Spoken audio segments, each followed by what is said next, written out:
طلاق جو وہی ہے جو ایک سیکشن 7 کے تحت طلاق کا ایک پروسیجر بتایا گیا ہے،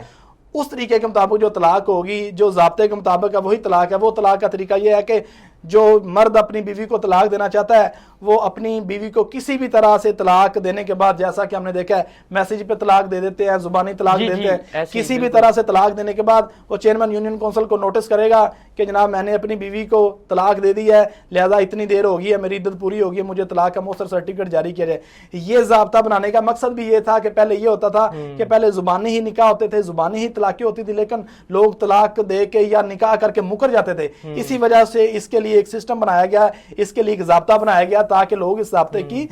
پیروی کریں۔ اور جو لوگ ابھی بھی لوگ جو ہیں وہ زبانی طلاق دے کے مکر جاتے ہیں، قانون اس کو بولتا ہے کہ یہ طلاق نہیں ہے، کیونکہ قانون نے واضح طور پر بولا ہے کہ طلاق وہ ہے جو اس ضابطے کو جو ایک چیز بتائی گئی ہے اس کی جب پیروی کرے گا تو پھر وہ طلاق ہے، ادروائز زبانی طلاق نہیں ہے، کیونکہ لوگ طلاق دے کے مکر جاتے ہیں۔